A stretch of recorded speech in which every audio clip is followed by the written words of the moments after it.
I'm gonna do it. Regardless, I have to put it out there. They need to know. Mac 4, if you can hear me at all, El City is experiencing large amounts of kidnapping, child abduction. Please, we need your help. The technical difficulties is probably the reason why guys haven't been tuned into what's going on. We need your help.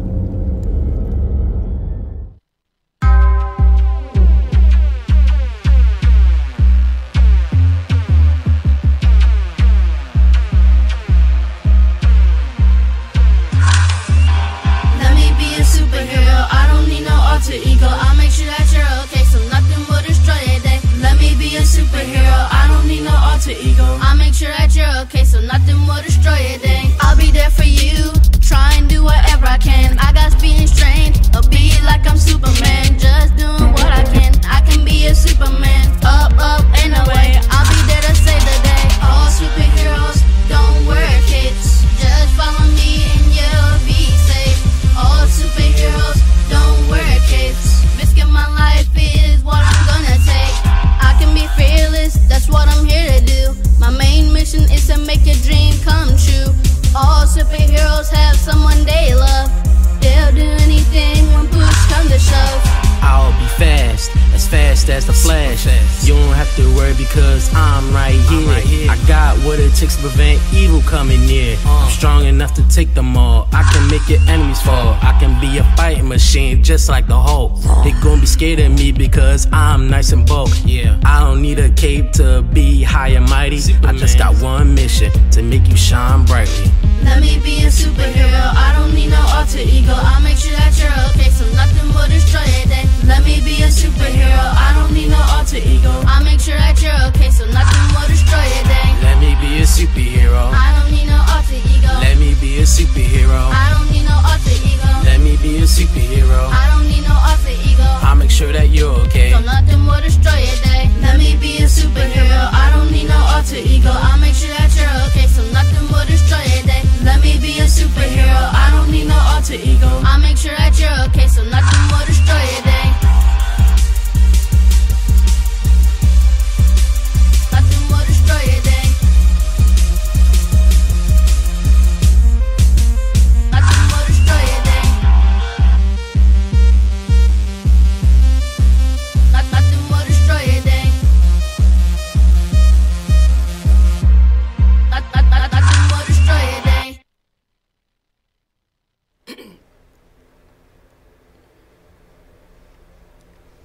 Hello, and welcome back to International Fathers. I'm your host and your creator, Nelson Moody Sr.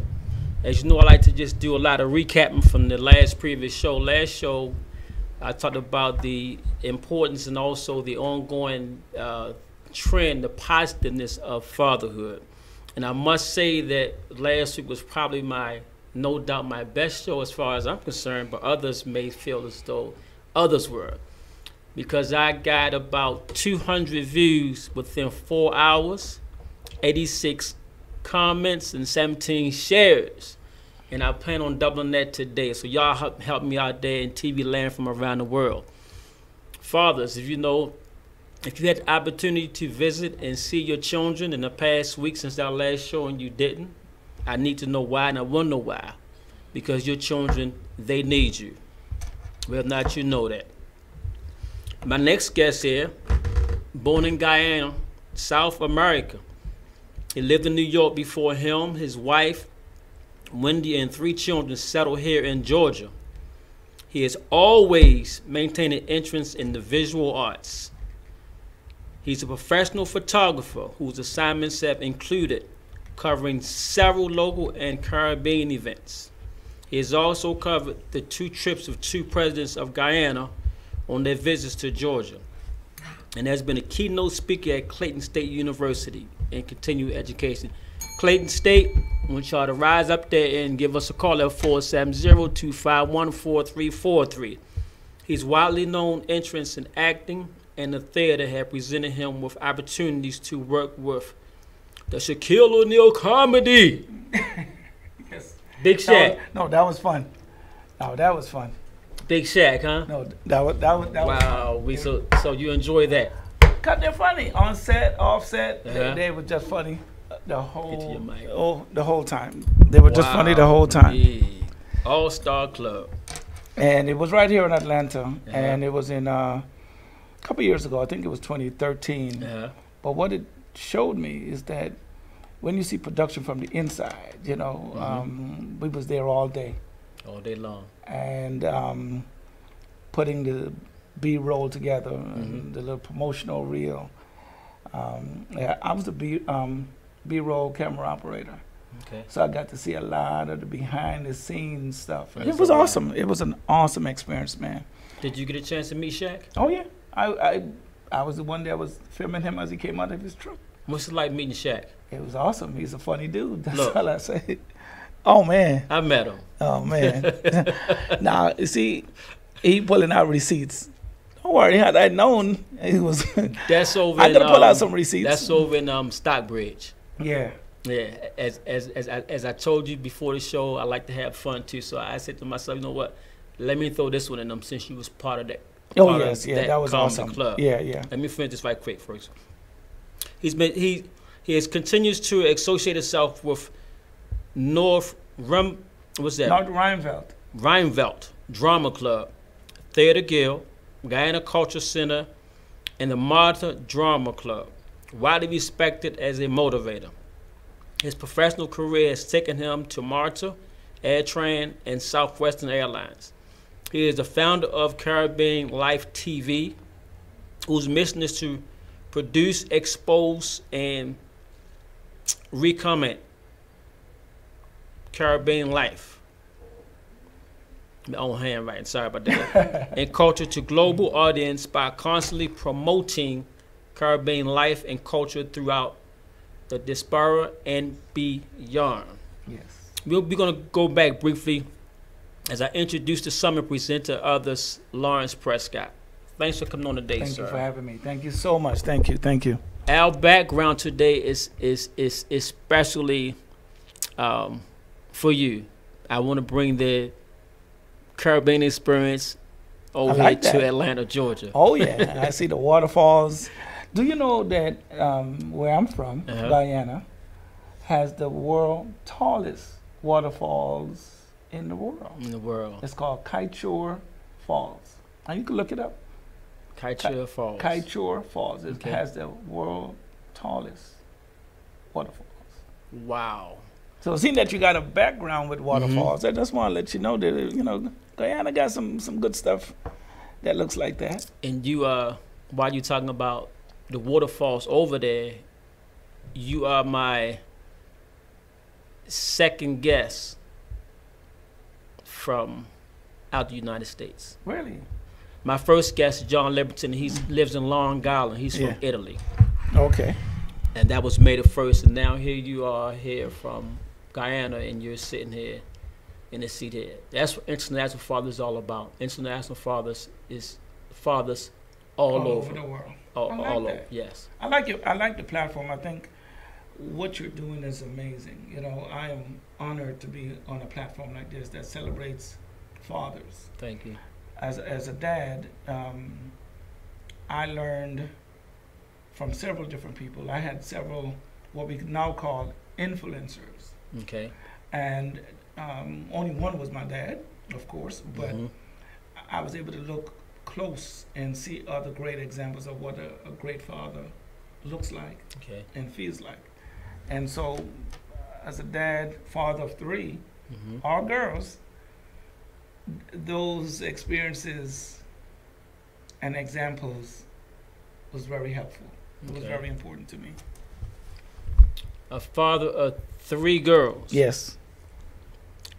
You along with myself and millions of dads around the world constantly smash the stereotype that men can't raise girls.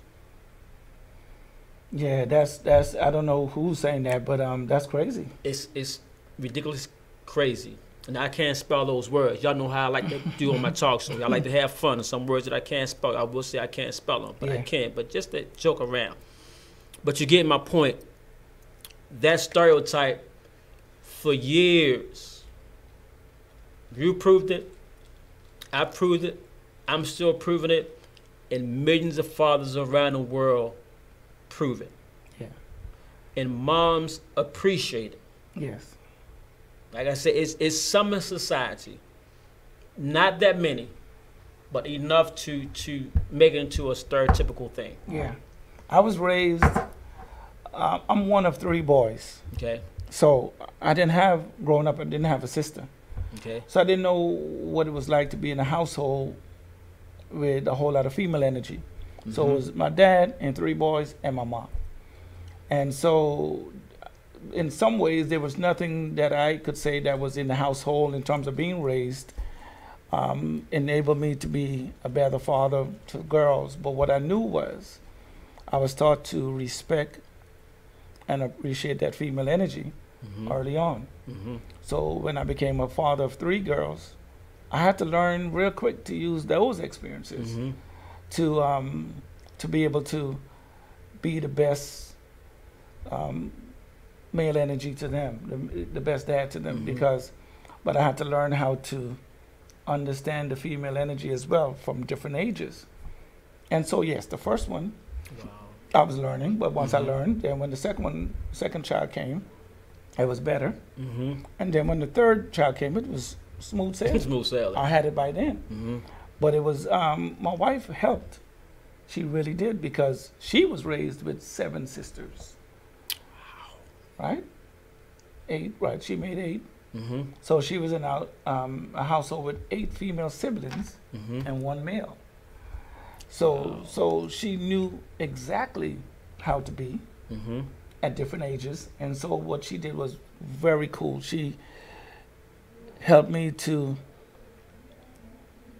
be the best dad at the right moment in different areas. Okay. You know, just before they started thinking about boys, you know, to be smooth enough to have the conversation so they'll understand what they're getting ready to experience and stuff like that. So she knew that time. And so she was instrumental in helping me be the best father to girls. Wow. So it's a unique example, but she was instrumental in making that happen. Now, see, we had the same things in our childhood. I was raised with 2 brothers. Mom raised 3 boys. I always wanted a sister for the same reason that you said you wanted one. Yeah. So that you could know what they go through. Yes. And you can interact. Now, fast forwarding, my younger children here, the ones that I showed you a picture of, told my son, I said, you could show your sisters the behavior of males. I told my daughters, y'all can show y'all brother the behavior of females. Yes. And you can learn from each other. Those are facts. To me as a child growing up, that was important. Because I knew that one day I was going to be attracted to a woman, and I want to know what make her tick. Yeah. Balances, all the stuff, the pH balance, the emotional part of women, the whole 9 yards. Yeah. But we may have had we were on different continents thinking the same thing. Wow. And to me... Well, you were thinking it before me, because, you know, you're 15 years older than me. No, I just added 12 extra. No, but 15 no, years. you know, you say you, and I like that you let me know that, you know, there's a relaxed type of environment so I could joke with you. So I like that. Yeah. But no, you were right. On 2 different continents, being raised probably differently, but still had the wherewithal to pay attention to those examples so that we could use it later. I get it. Yes, because it's definitely important. Yeah. And I see that throughout the course of the last 20-something years that it's important that each sex know what each one is all about. Yeah. If not, then boys might think that girls are just this way, and girls might think that boys are all just this way. Yeah. So if anybody that want to dispute our conversation here about the knowing the different sexes as they growing up, give me a call, 470-251-4343, Status Network here in Atlanta, Georgia. Was that number? 470-251-4343. Where you seeing it at? 4343. It's right on the screen right there. At the end of Fathers. 470 251 Yes, sir. 4343. That's it. Hey guys, 470 251 4343. You could call in. This is a real live show, so come on, let's do this. International Fathers is a talk show like no other. What your people saying over there? I got Miss V speaking life. She's author of a book, Reference to Domestic Violence. She was a guest on my show some months ago, and she has the most infectious smile I've seen in a long, long time. Wow. Has she been on the show before? Yes. Okay. She was the early one, about the first month, and she's just have a smile that can just brighten up the world. We want to get back to you now. I met one of your daughters prior to meeting you. Like I said, whenever she talked about you months ago, because she used to see me and my children where we work at. Yeah. And one time she got a little emotional, like she get ready to cry because of the relationship that she saw between my children and I. Yes. And then she came back and said, you know what? My father is the same way towards me. I'm a true blue daddy's girl. Okay. And then she went on to say, as time went on, I had the best daddy in the world. Mm-hmm. That's what she told me. She had the best. Yeah, so Tisha, if you out there listening, 470-251-4343. But of course, I disputed her. I said, my children had the best daddy in the world. Yes. And I've had guests on here who sat right there and said the same thing about their fathers, that their father was the best father in the world. And I, of course, disputed them. My children had the best dad in the world. Right. But the things that she has said about you, from your love, your compassion, your drive, what you do with your career, family-oriented. Yes.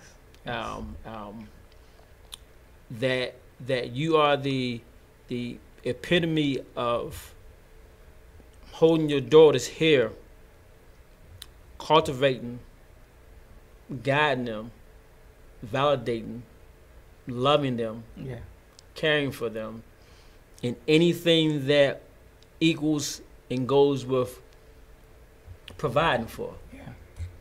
You know, this is how she viewed you. Yeah. It wasn't always easy. You know, I've been fortunate that my strong relationship with the Lord has helped me. Okay. And there's times where I've stumbled, you know what I mean, in terms of relationship-wise. And if you have an unpleasant relationship with mom, it affects your girls. Okay. And I remember having a conversation with girls about it, and they held me accountable. And I know I got to talk into this mic. Mm-hmm. They held me accountable, and in holding me accountable was one of the reasons why I agreed to counseling. And in going for counseling is because I didn't have all the answers. Okay. But I went and got all the professional help, and it really made a difference in the decisions that I made after that, because now I know. Okay. And so, yes, they see me in that way because I've done the work. Mm-hmm. I've went for help. I've atoned, apologized, and did everything that I needed to do, not only to my wife, but to them. So I'm not sitting here because I've done it all right all the time. Mm-hmm. I'm sitting here and listening to what my daughter said about me, because when I didn't, I knew who to call on, one. And when there was anything else that needed, I went for professional help. Okay. And I got that as well. But in getting that type of help, it fixed me, because now I know. Mm-hmm. You know what I mean? Because anything that you do to one member of the unit, you do to all. Right. You're responsible for every member of your team, every member of your family that God has placed you over.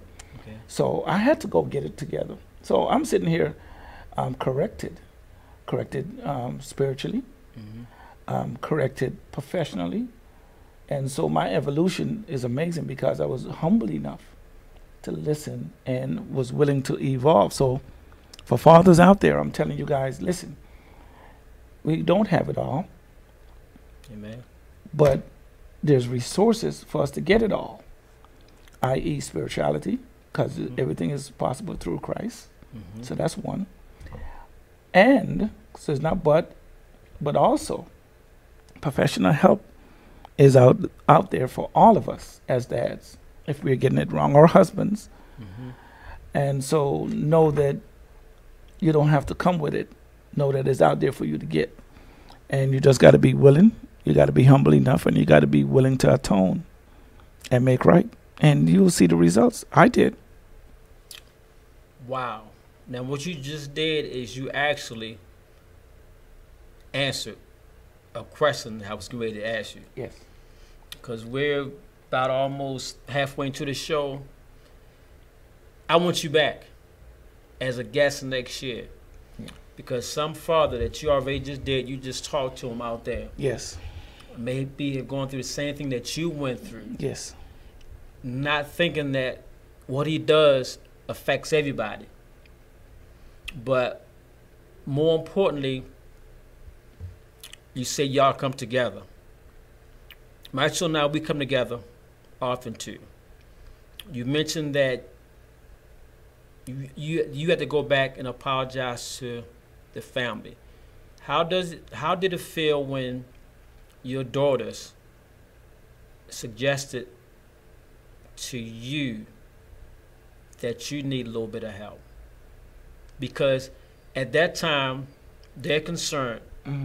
Your dad, they're looking up to you. Yes.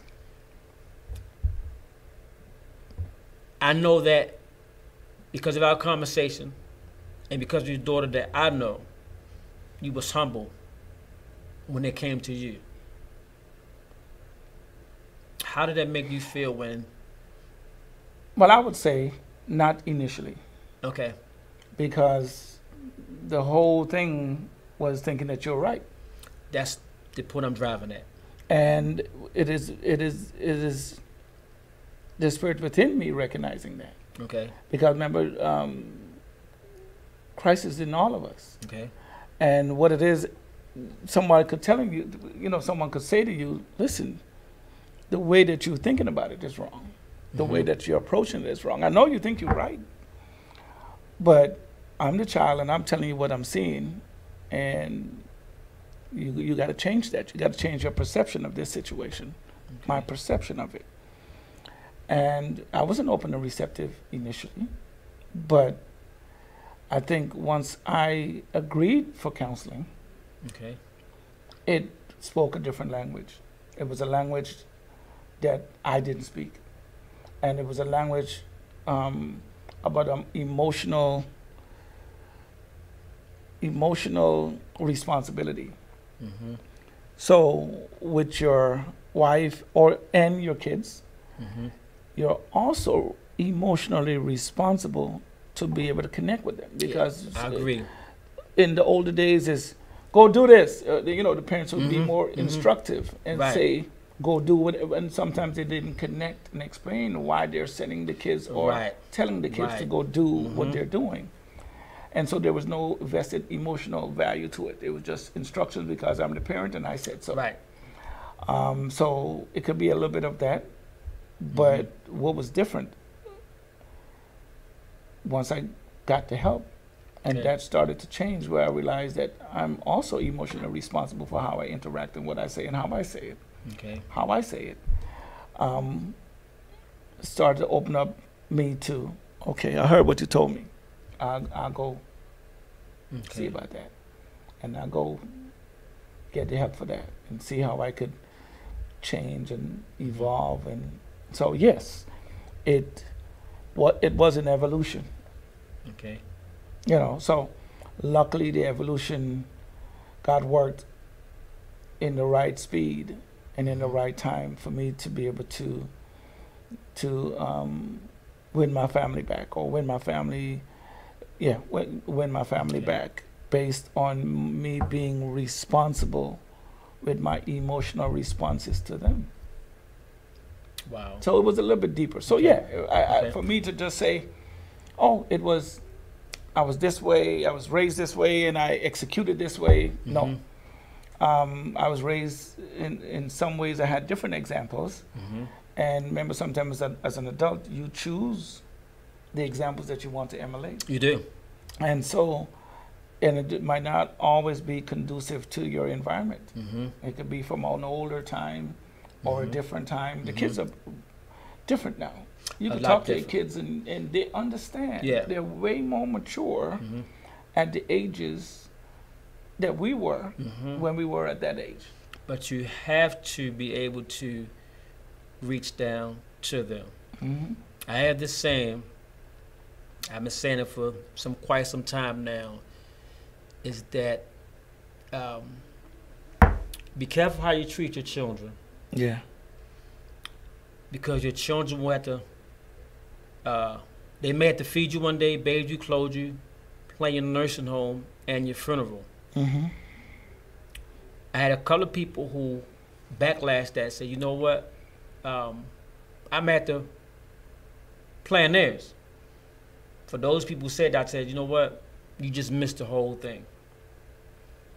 If it goes right, the way life is supposed to go, nothing happening to you, catastrophic, illness, whatever case, your children will outlive you. So when you're sitting there and you're taunting them, you emotionally destroy them, psychologically, mentally abuse them, this and that, but that child is going to think. That child is going to think about what he or she will do or won't do as that parent gets older. Yeah. And I've seen it lots of times in my 30-something years of over 30-something years of me being a parent. You know, and like what you just said, parents back then, you say, well, go in there and do this and do this, do that, without explaining why. Not that you have to explain to your child as to why, but I want mine to get some understanding. Now I ask mine the same question like 18 different ways. If I get the same response. Fathers, if you're out there and you're listening to this right here, I'm gonna call this a little therapy session here. Yeah.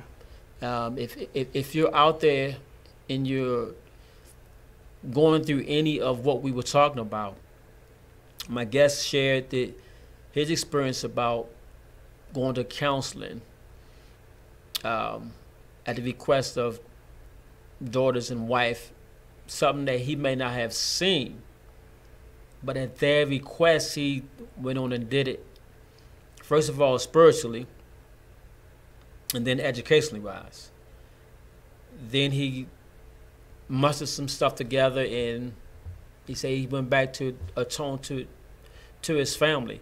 So if you're out there and you're dealing with something like that, as my guest said, go ahead and stop out there. And this happened to be that time of year where people are depressed, people are unhappy, people are very, very sad. Suicide rate, I guess, from what they say, is high this time of the year. So if you're that dad worried about what your next step is going to be, mostly mentally and psychologically, and it seem like stuff is, I guess, coming against you, or you may not see it, as my guest Lawrence said, go out there and seek the help. I did. And I'm better for it.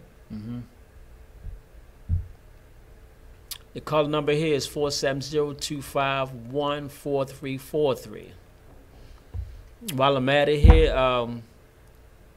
Anthony Ward Dean was a guest on my show about 3 months ago. Recently married. He had 3 daughters from a previous relationship, and he wrote a book called 7 Words That You Should Know, a dad's advice for the journey ahead. In the beginning chapter of Yes, he writes, the little things in life that interest you is and can be your passion. It's what you want to do for your life. And as I read that, I read that quite a few times, back and forth. I try to even digest it and put it in different frames and terms and different language, all stuff like that.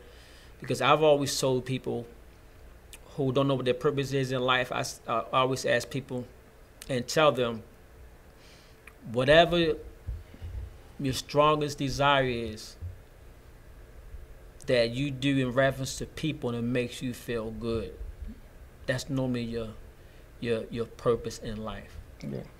Mine was bridging fathers and children, because as I told you before we went on air, my experience with my father. Yes.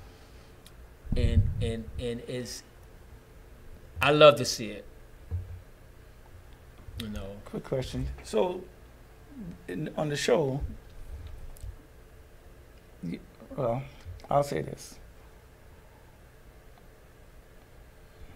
Give me a piece of paper. So I might have you continue to talk while I sneak off real quick and come right back. So Sure. you continue to talk. We're going to have about a 30-second break.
No, I'm gonna do it.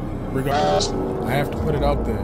They need to know. Mac 4, if you can hear me at all, El City is experiencing large amounts of kidnapping, child abduction. Please, we need your help. The technical difficulties is probably the reason why you guys haven't been tuned into what's going on. We need your help.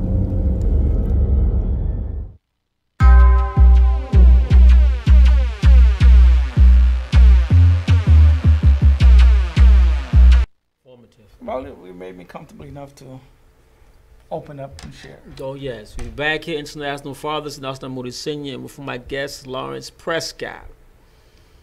Wow, so we was talking about, I don't know, it may have been the last thing we talked about was Anthony Dean's book, 7 Words You Should Know, Dad's Advice for the Journey Ahead. I was talking about passion and purposes in life. You know, I had recognized my passion at the age of 10, and mine just bridging fathers and their children. I want to ask you that before you continue. Remember what you was going to say, how you was able to recognize your passion that young. At 10, I wasn't thinking about my passion. I recognized that young because I saw what I wanted. Okay. I wanted a dad in my life. Okay. My friends had theirs. Okay. Why I don't have mine? I like that. Okay, makes sense. Yeah, yeah. And to this day, I don't know what it feels to call nobody daddy. Yes, sir, as far as a dad. Marbles, games, feed me, teach me certain things like that. Teach me how to tie a tie. But was there someone? It was other men there. Right, that's yes, what I'm saying. Yes, yes. Oh, uncles, older cousins, coaches, military drill sergeants, and supervisors of jobs that I had have stepped in. But in my teenage years, that 12, 13, 14, 15 year old, I had some good men. From 13 to like 18, about 13 men. And I took from all 13 men and developed me and my character and the man who I am. Even though 99% of them was taller than me, you know, I took from them. But I mean, you had to look up to take from them. I had to. Hey, he said he liked to have fun.